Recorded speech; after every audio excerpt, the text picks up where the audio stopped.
All right, dude, I am absolutely tired of this freaking question keeping on appearing in comment sections. So I'm going to freaking address it. People keep saying, oh, Final Fantasy 14, PSO2 NGS, why this is this and this is this. Well, Final Fantasy 14 has this. Why can't NGS have this? And it's just like, bro, they're two entirely different games with different models, and people cannot understand why this matters and how this is completely different in the path and the history that these games have had. So we're going to dive into this. I'm going to explain to y'all pretty much how it differs between having a type of game like Final Fantasy 14, which is a subscription-based game, versus a game such as PSO2 NGS, which is a free-to-play game. Now, don't get me wrong here. I'm not defending either of these. I'm not saying, oh, hey, NGS is the best game ever and, has no problems. No, NGS has been through some development problems. And I'm not saying that Final Fantasy 14 is, oh, great, the best game ever.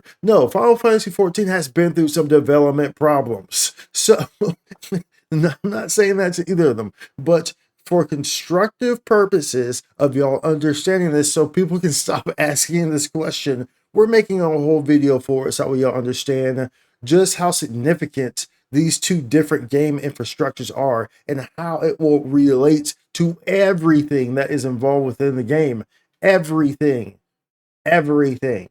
But first, be sure to like and subscribe. It helps out tremendously. Thank you very much. Now, of course, this whole thing doesn't have to only be towards Final Fantasy 14 and NGS, PSO2 NGS, as this is really going to give you a broader scope of just understanding in general the differences between a subscription-based MMORPG and a free-to-play one. So this could be applied really anywhere. It's just that these are two great, these are two things that keep getting compared. And so they're great examples to use for the basis of this conversation. Now, of course, what is Final Fantasy 14? Final Fantasy 14 is a popular game, of course. We all know how popular it is. And it was released back in 2010. Now, for those of y'all who are not aware, I am a Final Fantasy 11 vet who played Final Fantasy 11, the original MMORPG from Square Enix, back when it was still good, not the version of it that exists now. That's a shell of itself that is, I'm not going to get on that, but they need to release a classic or a remake. But, I played Final Fantasy 11 for 13 years, right? So during the golden era. And I did try out 14 on numerous occasions, and of course, I just never could really do it because if you ask me, it's just World of Warcraft with a Final Fantasy skin over it. That's all it is. And I didn't like World of Warcraft. World of Warcraft was too easy for me. It was back then. It was either you played Final Fantasy 11, or you played World of Warcraft. World of Warcraft came out 2 years after Final Fantasy 11 did, I believe, and it was pretty much you played Final Fantasy 11 if you enjoyed more difficult and more time consuming and more grindy nature type content.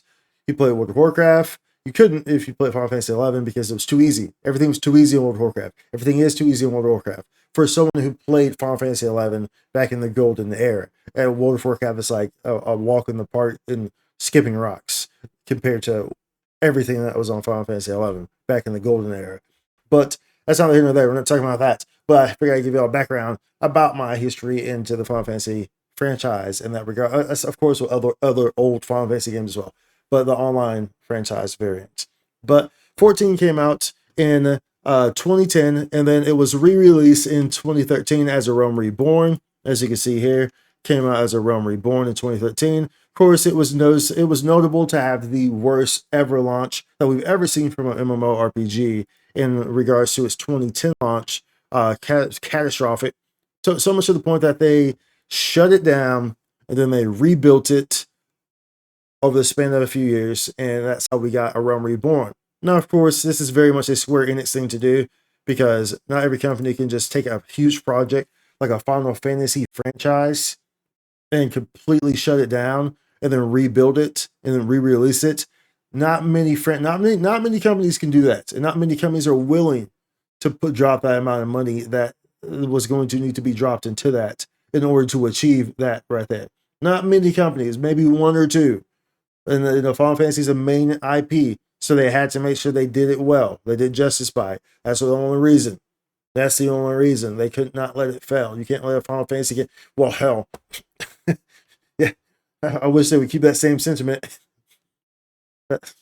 The last like decade and a half, 2 decades. I feel like the last relevant Final Fantasy game was like Final Fantasy 12. And it's just been like, if Final Fantasy 12 was still skirting, you know what I'm saying? But it's been just downhill from there. But nonetheless, 2013 will release A Realm Reborn, and that's how we would have it now. Now, of course, the reason why they were able to bring it over like that and that shut down the first one and then rebuild it like that is because they use a lot of reused assets from Final Fantasy 11. For those of you who do not know, who are not aware, they use a lot of reused assets from Final Fantasy 11. This is also similar to what PSO2 did with NGS. But however, those who have never played FF11 won't realize this, but especially early on, you will notice that there's a lot of mobs within 14, like the majority of the mobs within 14, that were pretty much one-to-one copies of what they were in 11. They even acted the same. They attacked the same. Most of them had the same names. They were a lot of reused assets in that regard, and that's how they were able to kind of shut down and then rebuild 14 by taking a lot of these assets from the original masterpiece that was Final Fantasy 11 and putting them into 14. So that's how that was reconstructed for those of y'all who are not aware. But nonetheless, this game came out in 2013. As you can see here with these dates right here, they're kind of over to the side. Y'all can't actually see that. Let me zoom out. Maybe it's too small though for y'all. But as you can see here right there, came out in 2013, and then some other dates here for other releases like 2014, 2015, and most recently 2021 for PS5 and 2024 for Xbox X and S. So this is a game that has been around for over a decade, and naturally this plays a substantial part in it, into its success, right? Nonetheless, it's an MMORPG that's based around its community, and it has a handful of expansions that have been released. It has also had a lot of slow periods during it, as many people will tell you who have been playing it since launch. It really did not start to pick up until the later part of the 2010s. So it had a very slow kind of period. And of course, between expansions, it fluctuates as these types of games generally do that are more vertical based. So Final Fantasy 11 was horizontal based, whereas these games are vertical based, which, yeah, that's, yeah. But nonetheless, Final Fantasy 14 would be here where we have it now as one of the most popular MMORPGs that there is, because it had a great decade plus to build on top of its foundation. So that's why it's able to stand where it's at now. But of course, as we are very well aware, MMORPGs are very difficult to survive in this space right now, as we don't really see new ones being released. Any ones that you can name that are notable have been around for over a decade. You don't really see MMORPGs emerging, and a lot of times when you see them emerging, they get shut down, they get slashed very quickly. So. I mean, look at games like New World. Like, whoo, that game was, it's catastrophic. But I mean, that's what happens when like Amazon games handle the stuff. Hey, Blue Protocol. Anyways, moving on. Now, we're not going to deep dive into FF14, as you all know what the game is, but I just wanted to give you a rundown of what the game was, that way for the context of the conversation. Now, PSO2 NGS, Phantasy Star Online 2 New Genesis, as seen here, this is an extension of Phantasy Star Online 2, which was released in 2012 in Japan. Now, that's a key note there, in Japan, because the game was never released in the West until 8 years later. So in 2020, you would finally get PSO2 being released in the West. And then shortly after that, in 2021, Phantasy Star Online 2 New Genesis would come out. Now, of course, this was a problem, very much so, because, well, global players, you gave them a game and then you feed them 8 years of content in the span of a year, and then you pretty much forced them to move over to New Genesis, to PSO2 NGS. Now, of course, for a JP player, yeah, it's about time. Like, we've been playing this game since 2012.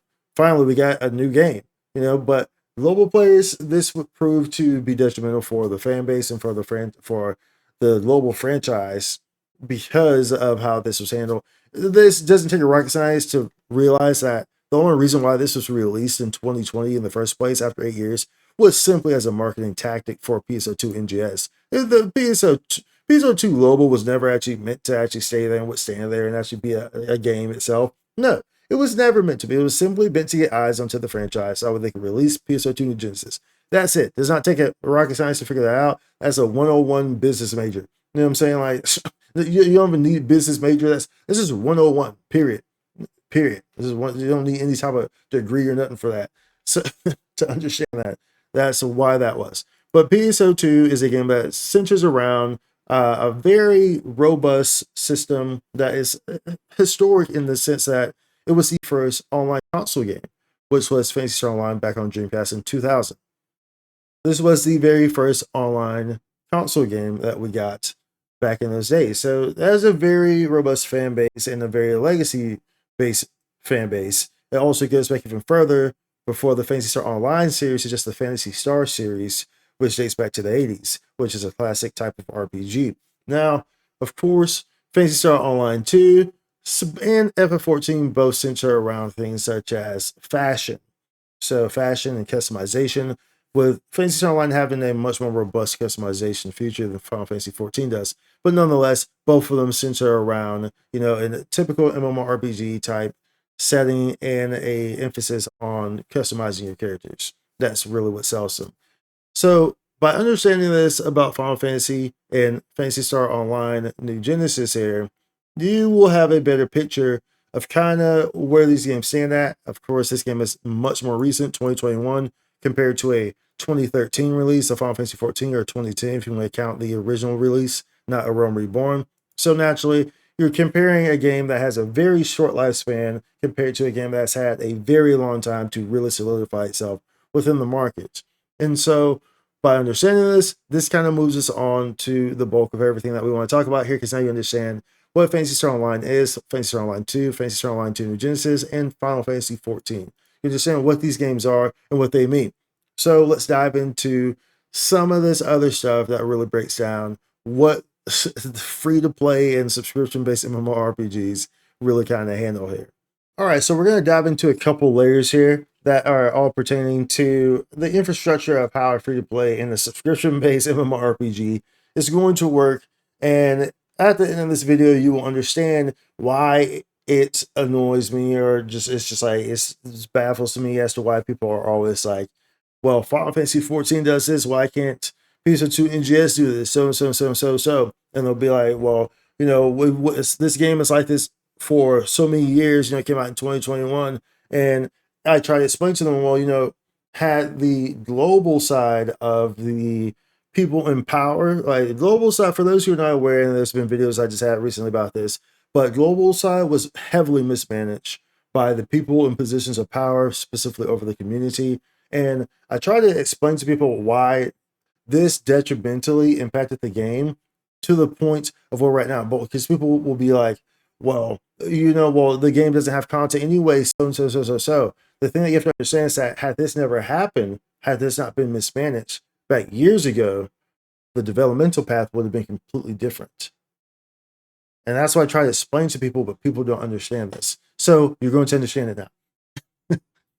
So to set the groundwork about how a subscription-based MMORPG with gacha elements has a developmental advantage over a free-to-play MMORPG with gacha elements, simply put, a subscription-based MMORPG with gacha elements can have developmental advantages over a free-to-play MMORPG with gacha elements due to differences in revenue models. Okay, remember how I just mentioned player expectations and design priorities. So we're going to talk about some key points here as to how these pertain to this whole outline sculpture of what's going on here. So the first thing that we want to talk about is stable and predictable revenue stream. This is number one most important of what I try to explain to people, because you're comparing apples to oranges when you're comparing these two games. You're comparing a subscription-based game to a free-to-play game with a premium option, but it's not a subscription-based game. This creates two entirely different paths of revenue that allows for two entirely different things that are able to be done. So the advantage here is that subscription-based MMORPGs generate consistent revenue through recurring monthly fees, providing developers with a predictable budget for long-term planning. A predictable budget for long-term planning. So you know what you're getting. You have a salary. You're not working on tips. You know what I'm saying? It's like NGS is over here working on tips, whereas Final Fantasy XIV has a salary, and then everything else just comes with it. then they might get some tips, but they know what they're getting. They have an expectation of what they're getting. Whereas when you're just working on tips, you might come home with $10 one night, might come home with $300 one night, might come home with $2K one night, you might come home with $5 one night, and it fluctuates all in between. You never know what you're going to get. Life is like a box of chocolates. You never know what you're going to get. You know what I'm saying? It's like that, Forrest Gump. So understand that. The impact on development. Sustained investment. Developers can fund regular content updates, server maintenance, and new expansions without relying heavily on fluctuating gacha revenue. For example, Final Fantasy XIV uses a subscription model to deliver large-scale expansions and frequent patches because they have a subscription model. So they use the subscription to bring these large-scale expansions and to bring these frequent patches. Now, NGS doesn't have the subscription model. They're based solely, their revenue is based solely on their gacha mechanic. And we'll dive into this further and later. But think about that. They don't have a subscription. They have a premium. Remember, Final Fantasy XIV is a subscription-based game first. You have you have a trial period, which was not always there, right? Was not always there. You have a trial period within the game where you can play the game up to like the newest expansion. But if you're actually playing the game, you're actually being relevant, you're actually playing up to date, you are paying a subscription, a monthly subscription. There is no ands, if, or buts around that. You can't play the game for free in the current up-to-date content. You have that trial, and that's it. But the game itself is subscription-based. And, of course, before they had this trial, when they didn't have all this stuff to even have this trial for, of course, the game was just flat-out subscription-based. So understand that. To reduce pressure for aggressive monetization. So unlike free-to-play MMORPGs, which often depend on gacha for revenue, subscription games can limit gacha's role to supplementary income, such as cosmetic or minor boosts. This allows developers to focus on core gameplay rather than designing systems to maximize gacha spending. Once again, like I said, they are able to focus on development because they have a steady stream of revenue that's going to be coming in regardless. Whereas as a gacha game, such as NGS, which is free to play first all around, and then they're heavily leaning on their gacha elements, they are heavily relying on whatever that gacha revenue brings in. If there's no gacha revenue coming in, they can't develop. We don't get develops. So such, for example, when I said, if you have a global community that was completely poorly managed with malpractice and mismanagement from the jump from day one, and as such loses out on tens to hundreds of thousands of potential players that could have been part of that community, that's not going to be something that you're just going to bounce back from. MMORPGs are based around the community. The community is garbage, like I said before. Usually the game is going to follow suit because they are based around the communities. And you're missing out on a lot of potential revenue in that regard. So, as a result, NGS was always hit with this wall because they don't play with a subscription-based service.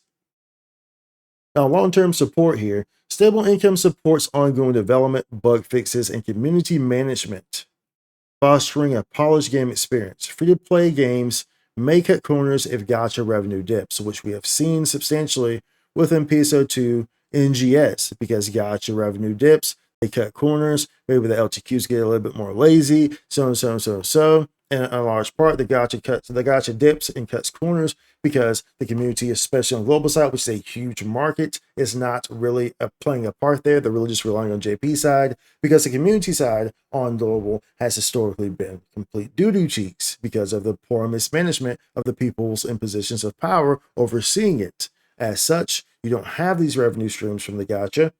You don't have a subscription service. So naturally, it's going to hurt down the line continuously from that, year after year after year after year. There is no way to further that development into a better path.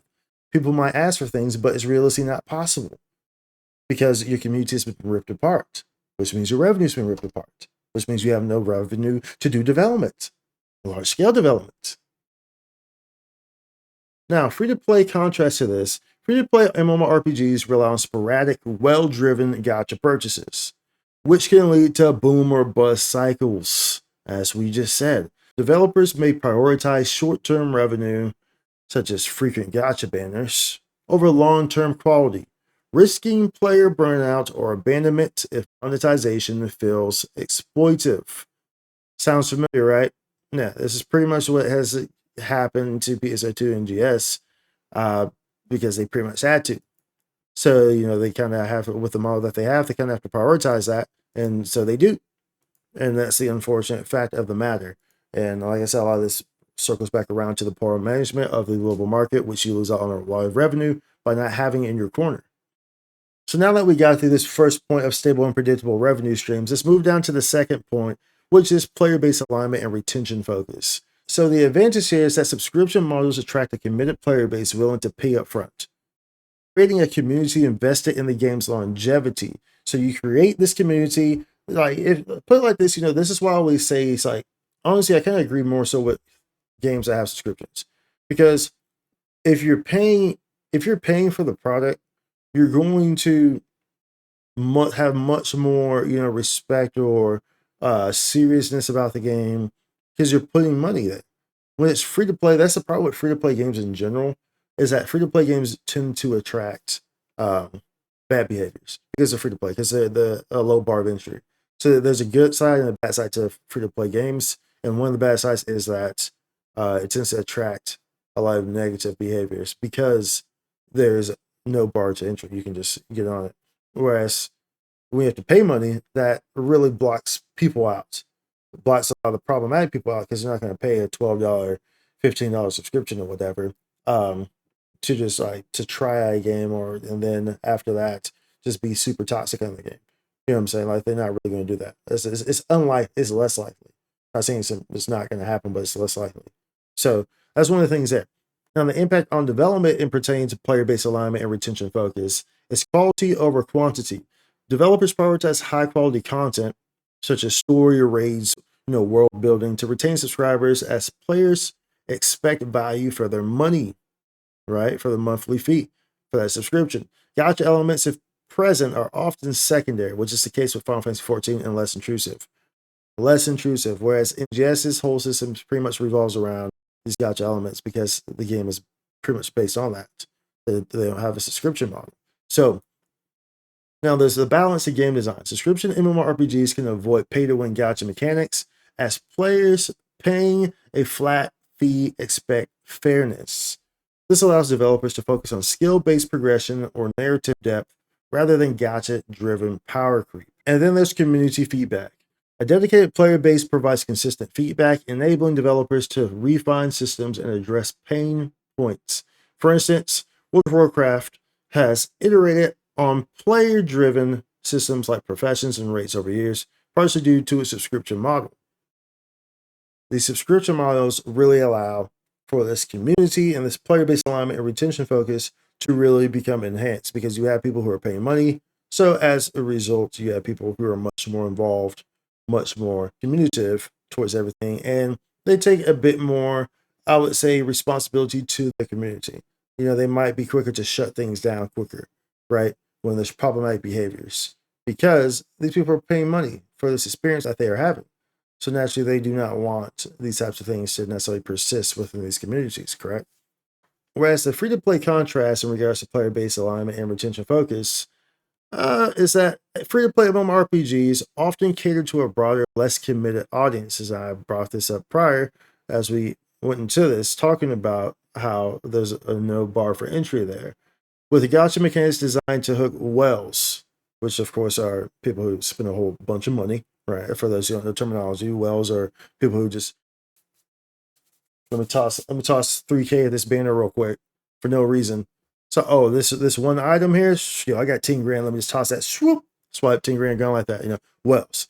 So this can lead to developmental prioritizing addictive gotcha systems over balanced gameplay, alienating casual players and reducing long-term retention. And so this sounds a lot like NGS, right? Because it's pretty much, because the game is very heavily centered on gotcha players. And because the community global side was ripped apart the way that it was, you really have to lean on this now. So now a lot of your systems are pretty much designed around these gacha elements. And obviously this can be detrimental for a game as it cuts out from the floor those people who are playing the game, for the gameplay or who are not whales in general. It really cuts that, because it rips the rug from under their feet, right? Now, the third point we want to get to here is the creative freedom in game design. So the advantage of this one here, going straight jumping in, is that subscription revenue reduces reliance on gacha as the primary monetization, giving developers more creative control over the game's direction. So the impact in regards to the creative freedom in game design is that the narrative and world building. Developers can invest in rich storytelling and immersive worlds without needing to tie every system to gacha. For example, a subscription MMORPG might use gacha for optional cosmetics, right? But it's not the main thing, while keeping core progression subscription driven, right? Very simple. It's a side hustle. It's a side hustle. Where's it's not a side hustle in NGS, it's a main hustle. It's a side hustle in FF14. This is why these are so different. They're completely different revenue models. Avoiding gacha-driven design. Free-to-play MMORPGs often design content around gacha. Right? Limited time characters or gears, limited time quests. All these things are around gacha, which can constrain storytelling or force repetitive grind loops. That sounds very familiar, right? Subscription games can focus on cohesive systems like crafting, exploration, or raids. Very different, right? These are two different models, apples to oranges, apples to oranges, apples to oranges. And when you let this span out over years and how the development will look as these two shape and these two different models, you're going to get vastly and drastically two entirely different things because of how they're modeled. And because of such, how your revenue stream is going to look, how your development is going to look because of your revenue. And then there's experimentation. Predictable revenue allows developers to take risk with innovative mechanics or niche content, knowing they aren't solely dependent on gacha sales. For instance, Final Fantasy XIV experiments with unique jobs or lifestyle content, such as the Island Sanctuary, without tying them to monetization. So the free-to-play contrast in regards to this creative freedom in game design is that free-to-play MMORPGs often design content to drive gacha engagement. That's just fact of the matter. Limiting creative freedom, developers may prioritize flashy gacha exclusive items over meaningful gameplay systems. Oh man. Leading to repetitive or shallow content. Yep. Is this starting to make sense to y'all now? All right. And then let me throw this in here as we jump over to what we're about to discuss with the server and the infrastructure investment here that pertains between these two. Is also playing around with player trust in between these two types of games. So in between FTP, free to play, and subscription-based games, when a game doesn't have to lean so heavily on these gacha mechanics, like whatnot, to be the basis of their game, they're able to build a better player trust. So players more so trust quality in there. You're not going to get as much backlash from gacha rates. As we know, these gacha rates in NGS are oftentimes very atrocious. But you're not going to get that much because your whole system isn't designed around gacha stuff. So when you're able to use gacha as just a side hustle, you don't have to really face these things that a game that otherwise bases the entire thing around gacha would have to. So this is also a pro in that regard for a subscription-based game, and something that a free-to-play gacha game is definitely going to have to deal with. But moving on to the server and infrastructure investment here. So this plays directly, of course, to the whole revenue stream. So subscription fees provide a reliable budget for maintaining and upgrading servers, which is critical for MMORPGs with large, persistent worlds. So there's a high quality infrastructure that can be implemented from developers, such as in Final Fantasy XIV, server expansions during the Endwalker's launch were supported by subscription revenue. You get these things because you have subscriptions. You have a constant form of revenue coming in. You have the scalability. Subscription MMORPGs can plan for peak loads, expansion launches, so and so. And remember at NGS, we saw this, and we've seen this on multiple occasions. Namelessly, when Nameless City came out, and whenever there's updates for Nameless City, you tend to see some server poops from a pretty large scale when these things are released and people are heavy loads onto the servers. You tend to see this. This plays in part in the fact that they don't have the revenue coming in, the constant revenue, to focus on these things. Instead, you're prioritizing your revenue streams, you're prioritizing these things around these things that will further enhance your revenue, which is pretty much your gotcha, right? You're focusing so much on keeping the boat afloat that you can't take notice of these other small things that are happening on the boat. You know, you're so focused on keeping your boat afloat that you can't fix the coffee maker. You can't, fix the washer machine. You can't, descale the fish or something because you're so focused on keeping the boat afloat. You're just focusing on that. So these other things kind of get, okay, let's push that off a little bit, push it off a little bit, push that off a little bit. These are all server issues. You're focusing on keeping the boat afloat, which PSO2 can do because it piggybacked off of PSO2. PSO2 NGS can do because it piggybacked off of PSO2, the infrastructure of it. So, realistically speaking, for those who are like, oh man, well, I hope NGS fails or whatever, realistically speaking, NGS can probably stay afloat for a very long time because it piggybacked off of PSO2's infrastructure. So, realistically, it probably could. I know you may not want to hear that because you're probably like, oh, what should we just make another PSO3 or whatever? And let me also say that even if they do make another PSO, if the global side faces the same thing with the community, it will follow the same path. Plain and simple. If the community management, the people in charge of the community that were on global side is just like the same people, you know what I'm saying, have the same type of values of how they should run their community, it will follow the same as that path. Just letting you know this. That was that huge of an issue for global as to why it did not succeed. Of course, you can be like, yeah, it had a rocky. They have a rocky launch. They definitely had a rocky launch. But ultimately, it was that stopped it from ever recovering from that and being able to further grab a user base. Remember, PSO is a legacy, a long-lasting franchise with a very large player base. So people will give it a second chance. However, the way that it was led with its community on the global side made it so that most 90% of its fan base just didn't even have an interest in even come back to it because of how the community was with the game was shaping into. So understand that. And then, of course, there's also cross-platform support that goes into this with server infrastructure with revenue. So, of course, when you have this revenue, this infrastructure can be expanded to different consoles. Now, both of these games exist on multiple different platforms, with also in Japan, PSO2 NGS being on the Nintendo Switch cloud version, which is only in Japan. So, you understand that. But of course, Final Fantasy 14 has been kind of updated to these more recent consoles as well, like PS5 and so. But nonetheless, either way, cross-platform. I understand just the logicality behind that the server infrastructure and that comes with this revenue definitely applies to expanding your game out to different audiences, correct? And so now here with some final considerations, we want to dive into a couple things, such as the hybrid approach. Now, some subscription MMORPGs, such as Final Fantasy 14, include optional gacha-like systems, cash shops, mounts, whatever, blending models. However, these are typically cosmetic and don't dominate development priorities. Okay, so understand that as first and foremost as we talk about all this stuff.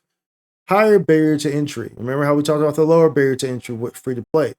So subscription MMORPGs may deter casual players due to upfront costs, potentially limiting the audience compared to free-to-play. Developers must ensure content justifies the fee, which constrain resources.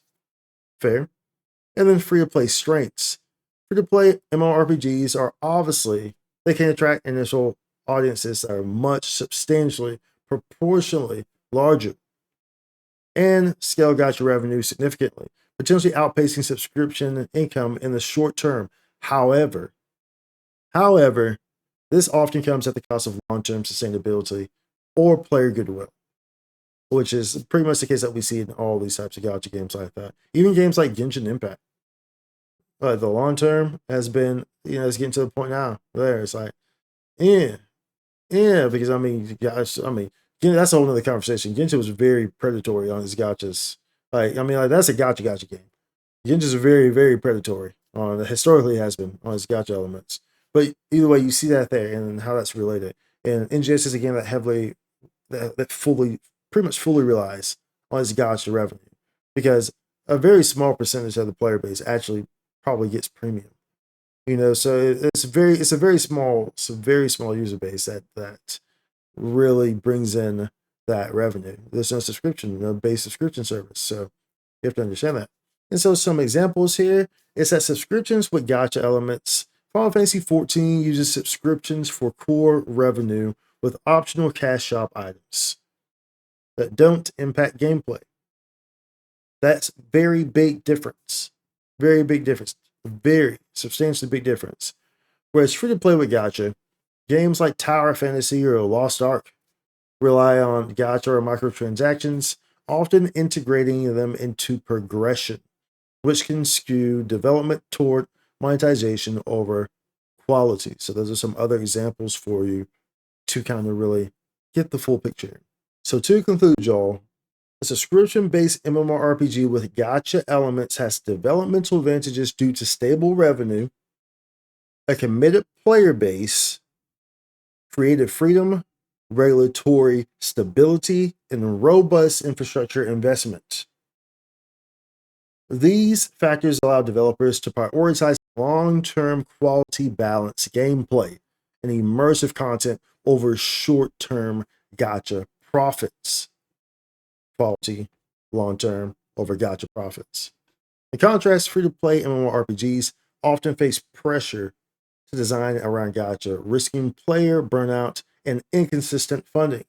We see this. This is the epitome of what NGS is, pretty much.